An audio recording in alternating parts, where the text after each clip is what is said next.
Have you ever felt that the more you share, the more complicated life becomes? As we grow older, we often feel the need to open up, to tell our stories, share our experiences, and involve our family and friends in every part of our lives. And while honesty and openness are beautiful, there's something equally powerful about keeping certain things just for yourself. Not everything needs to be told. Not every detail needs to be explained.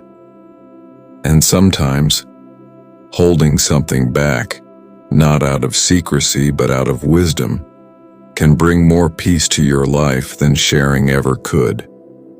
Today, let's talk about 10 things you may want to keep private after 60. These aren't about shutting people out. They're about protecting your mind, your emotions, and your independence. So grab a cup of tea, find a quiet place, and let's take this journey together. Number 1. Your full financial picture. Money is personal. Always has been, always will be. As we age, there's often pressure, sometimes silent, sometimes spoken, to reveal every detail about our finances. How much is saved, where it's kept, what the plans are. But here's the truth. Sharing too much about your money can open doors to opinions, judgments, and even conflict. You may notice that once people know what you have, they start to treat you differently. Some might think you can afford to help them. Others might start giving advice you didn't ask for, and a few may even feel entitled to your future decisions. Now, does that mean you should never talk about money? Of course not. It's wise to prepare an estate plan, appoint someone you trust, and ensure your wishes are clear. But outside of that, you're not required to share every detail. Sometimes the wisest thing is to simply say, everything is taken care of. You don't have to worry. That's not secrecy. That's self-care. Number 2. Minor health issues. Aches, pains, changes in energy. It's all a part of aging. But not every symptom needs a conversation. Not every discomfort needs a discussion. Sometimes we share small health complaints thinking it's harmless. But for family members who love you, those little comments can create big worry. What begins as "my knees have been stiff" can turn into "you shouldn't be walking alone." Or "I've been tired lately" becomes "let's take away the car keys." Families mean well. They love you. But once they hear too much, they often take action, even when you're fully capable. You know your body. You know what's serious and what's not. Save the sharing for what truly matters. The big stuff, the real stuff. Keeping the small things to yourself isn't hiding. It's choosing peace over panic. Number 3. Regrets about the past. We all have them. Choices we wish we made differently. Paths we didn't take. Words we wish we said or hadn't said. But talking too much about past regrets, especially to your children or grandchildren, can sometimes cause pain instead of healing.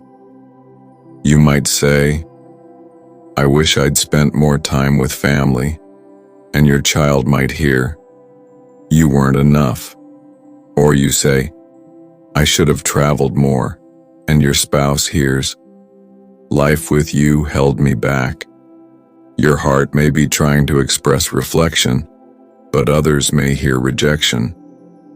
You're allowed to feel regret. You're allowed to process the past. But not everything needs to be spoken aloud. Some things are better written in a journal, whispered in prayer, or released in silence. Number 4. Your true opinion of family drama. Family arguments happen. Sibling rivalry, disagreements over inheritance, parenting differences. It's part of every family.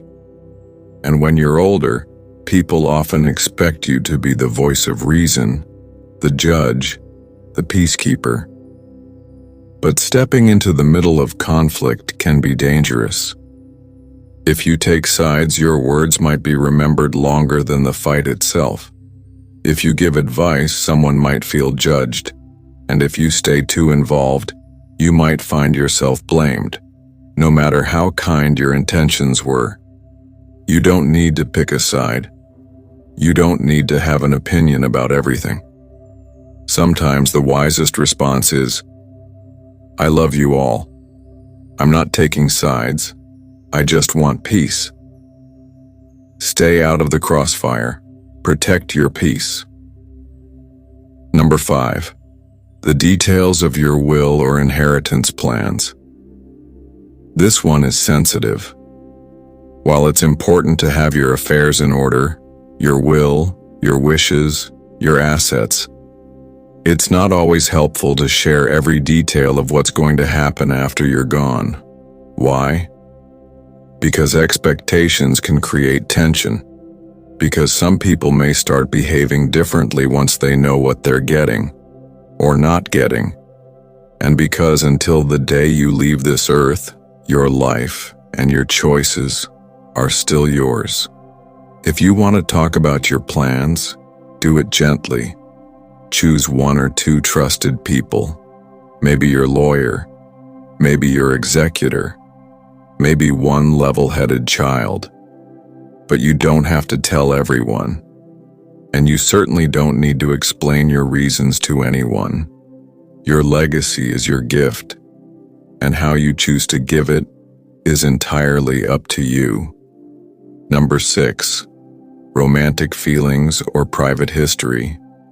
At any age, love is real, desire is real, attraction is real. But just because something is real doesn't mean it has to be shared. Maybe you had a love before your spouse that still lingers in your memory. Maybe you're feeling lonely now and have private thoughts you want to express. That's okay. You're human. But sharing every romantic memory, confession, or old flame with family, especially your children, can create confusion or even hurt. You don't owe anyone your full romantic history.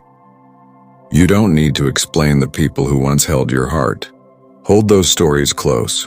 Write them down for yourself if you'd like. But remember, some love stories are meant to be remembered, not revealed.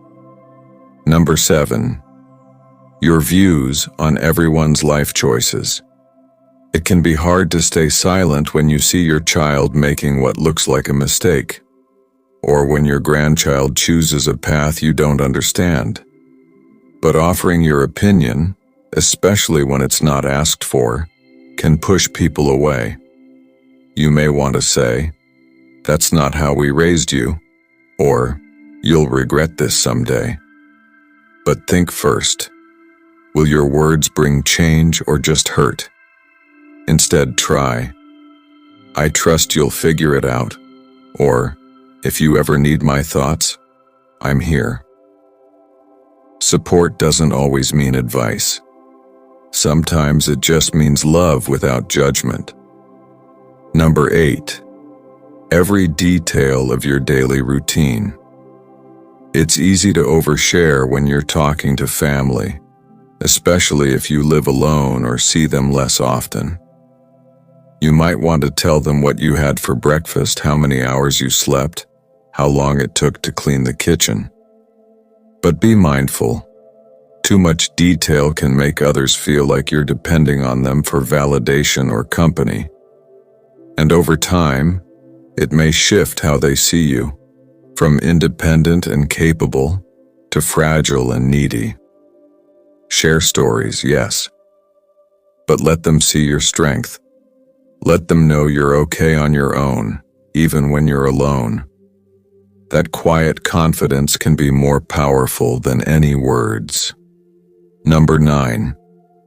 Private disappointments or comparisons. Every parent or grandparent at some point feels a little disappointed. Maybe one child visits more than the others. Maybe one grandchild seems distant. Maybe someone forgot your birthday and it's tempting to say it. You never call. Your brother always comes through. I guess you've forgotten about me. But guilt does not create connection. It creates distance. If you're feeling hurt, speak from love, not from blame. Try, I miss you and would love to hear from you more. And avoid comparing family members. No one wins from comparison. Not you, not them. Let love be unconditional. Let kindness be your language. Number 10. Your fears about the future. Aging brings uncertainty. What will happen to your health, your home, your relationships? It's natural to feel fear, but not all fears need to be spoken, especially to those who care about you most. Saying things like, I don't want to be a burden. I'm scared of being alone. I don't know how much longer I'll be around. These words can weigh heavy on the hearts of those who love you. Your feelings are valid. Your fears are real. But sometimes sharing them only makes others feel helpless or worried. Instead, find one trusted friend, counselor, or faith leader to talk to, or write them down.